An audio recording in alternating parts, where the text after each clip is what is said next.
Speaking of my side, your side, and the truth, what is happening with Nkandla?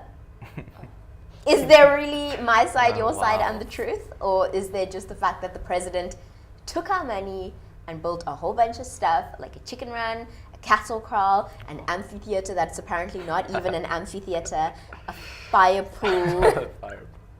That's hilarious. And I mean, what do we make of this? Stephen, let's start with you. Well, honestly, I think the biggest issue was just the idea of transparency, and like it was such a big secret for so long that it became such an obsession by the media. You know, obviously, the more you try and not say something about this topic or try and hide stuff, the more people kind of are trying to fish and trying to figure out what's happening. So I think, yeah, definitely there's more, you know, obviously the president makes enough cash to have a nice house, right?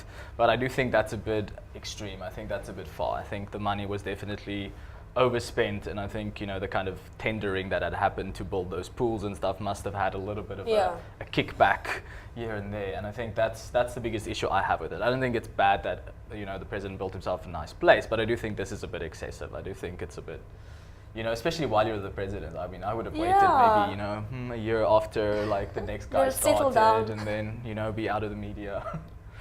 Like I just feel, because we know it has now come from us. I think that is the devastating part, is the fact that we're working so hard and we have nothing to show for it sometimes. We're working hard in a sense where we try and have our little investments, but now there's all this money gets taken away from us, and then that's the end result for him. So he's always benefiting. So I just feel I'm honestly very devastated in that sense, because I have nothing and you have everything. Like, really? I feel like, yes, you are in a position to have it, but don't go overboard. I mean, there's a lot of people, and we are struggling, like South Africa is struggling at the moment. So you cannot tell me you could have done nothing better with that money than build yourself like your little playground. I think that's so well put, his little playground in Nkandla. And I think the completely insulting thing to so many South Africans was the fact that they, in a way, almost assumed that we were stupid by trying to tell us that a cattle kraal and a chicken run and that swimming pool, fire pool. Yes, yeah, to put it straight. Yes, was actually security related. I mean, come on.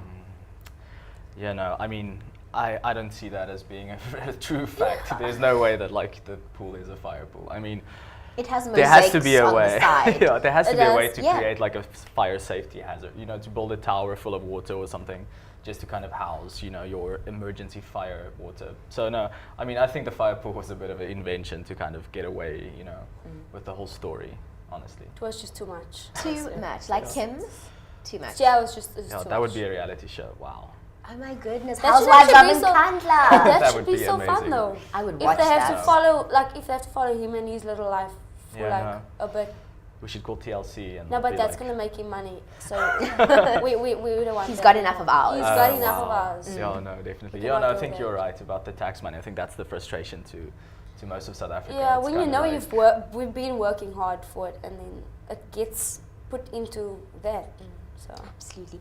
Tamara, I want to just ask you then, as a young South African, when you look at our political landscape and you see all of this happening, does it make you feel optimistic towards our leaders? Do you have faith in the men and women leading our country? No, I'm leaving. No. The thing is, I see a lot coming through, a lot of strong people coming through. They are there. They are there. They have something, but not now. You see. I actually heard someone the other day who said something very harsh, even though she was a bit intoxicated. You know, usually you speak the entire truth. The absolute truth. So she was very opinionated in that sense. She said that, and as harsh as it sounds, the older generation needs to die out for us to now have like this fresh start. Because we've had them basically instill so much in us. So now the political view is just, it's back then. But if we start in a very clean slate from now on, I'm sure things will look a bit more positive in a sense. So yes, I do have some hope though. Right. Let's just say some. Hope in the new generation. Hope in a new generation of leaders. At the moment, I'm not that keen. No, I'm actually not that for. So I wouldn't always include myself or speak about it in a sense, because I just feel at the moment I'm not very impressed. So I'm saying hopeful for the future though, because I do see there is a few coming through that has been wowers. So Yeah, and this is such a beautiful country with so many different opinions and people that, in a way, it's almost devastating to give up on that hope. yeah, No, definitely. I think I agree. I mean, for me, it's like, coming from the older generation, we had a very, like an academic approach to government and a very, like, ABC kind of vibe, and Yeah. you do your thing, and it's very traditional in that sense. And I do think that we live in an amazing time where we could actually use social media, the internet, mobile apps to change democracy a lot. I mean, I don't want to sound like somebody that wants to start a revolution or anything, but I mean, for me, like, it would have been great. Say the government is passing a new law or a new bill, there'd be an app, you'd go onto this app, you'd find the bill, what it's about. You as a citizen will vote yes or no on this bill. It won't not actually affect the outcome of parliament, but it would give us a popular vote. yeah, So then if they say no to this law, the popular vote might have been 82% according to this app. And I mean, obviously we can talk about access to mobile devices and smartphones. Maybe not all citizens will be able to do that, but just the idea of like changing democracy to a more modern way, I think it's very old school, and I think politics has always kind of been that way. And I think it's kind of sad. I think it would be great to have a popular opinion vote on, a lot of things that are going including through us parliament. into And then things. we'll go, they said no, but we voted like a majority voted yes or something. Yeah. And then you could also have demographics on that app that kind of tells you the color, the race, the sex of the people that voted on these issues. So it'll be cool to kind of, think about democracy in an exciting new way. Absolutely, and the truth of the matter is, I think that so many South Africans just don't know what's going on in Parliament, what our leaders are doing with our money, with our votes, with our time, and perhaps we just need to get ourselves more involved. Be those irritating citizens who say to our leaders, "We're here, we want to know, and we're not going to let you go until you tell us." Exactly. Unfortunately, like, there's a lot of people that they're not happy with what they have, but they're not willing to voice it because they just might lose more. So coming from that perspective, and I speak to a lot of people in that sense, and they do actually explain that, look, we have little already, we don't want less. So not a lot of people are scared if they do actually raise their little opinion, they might lose more than what they have. So there's a fear that is hanging over South Africans, like, if we're going to voice it, then it might end bad for us, so let's just be okay with what we have for now. So I think that's the thing that's keeping so many South Africans from being included into this whole political thing. Yeah. Yeah. Stephen, but No, when good you to think. look at the political landscape, I asked the question to Tamara, and I want to Yeah. ask you, do you feel hopeful about the future of the country, or even the people representing you at the moment? I do feel hopeful. I do think that it's kind of slowly changing to a place where we're not necessarily as attached to a party due to color or race issues. I think people are actually looking at policies a bit closer. Everybody can go, vote for the DA because they're the opposition. But I mean, I think a good young person voter, or even any generation, I think they're actually questioning, whether that is the only opposition or not. I think people are actually being a little bit smarter with their vote. Yeah. I actually have no problem with, the ANC running South Africa. I just wish that, they could have a way to interact with people more, so that we could actually get an idea of what they're trying to do, or just have a mission statement that's a little bit more clear somehow. I think that's my biggest issue with South Africa, is like you kind of feel lost. Like before 2010, we had this roadmap to success of the 2010 World Cup, and things were building, and we were like having some kind of movement towards something. And I think right now we're kind of hovering and going, what's the next step? I don't think anybody knows.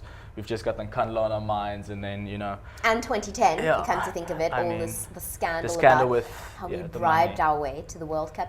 The funny thing about this, actually, and I'd love to get your opinions on it, was the reaction, because so many South Africans were like, yeah, so? It's just kind of almost, we bribed our way there, yeah. It was almost the South African way, and I thought that was equally hilarious and worrying. Yeah, because I mean, not only are they judging all of us, because now we all look, I don't know, like we just, I don't know what we're doing to get to the top, but A apparently. nation of bribers. And it doesn't exactly sound very, like, I don't know, attractive in a sense. No. So yeah, I don't, it's a tough one. It's a tough one. Yeah. I don't want to be put under the same little magnifying glass. I Totally. refuse. Now, Stephen, going back to Yes. what you said about the president and the ANC even being more accessible, just recently President Barack Obama did a Twitter conversation with American people. They tweeted him, he responded via Twitter. Somehow, I can't see President Jacob Zuma doing the same, purely because I think everyone would just ask him about Nkandla. Yes, I think you're right. I think that's exactly what will happen. I think that's the other sad thing about it, though. Like now, the president is kind of pulling back into his shell because he's Yeah. always being, taken on about this topic. Like even I am a little bit over Nkandla at the moment because I think he's made his point very clear that he's not going to talk about it. It's not going to be a discussion point for him. So I think we should try and actually get more out of him, because I saw that video of him, I think it was at Soma, where he talked about Nkandla and people Yeah. not being able to, speak about it and making a little joke about it. And actually at that moment, I've kind of saw him more as a person, even though, yes, it's a terrible joke about, Nkandla, but I thought it was, that's what I think the party members see. I think the ANC, they see that part of Zuma, which the public or the media or the, general people don't necessarily see. So they don't necessarily connect to him in that kind of personality kind of. I think like Obama, people kind of connect to him and his wife and his daughters a lot. Zuma's got enough daughters for us to connect to one of them. Oh, wow. So what I'm saying is trying to not play that game, which is it's a conscious choice on his Yeah. behalf. He could have gone all out and had all his family everywhere in your face all the time. Yeah, but there's too many of them, like you said. 21 Yeah. kids, Yeah. 4 Just- wives. You Too many. don't know, maybe you guys are part of the...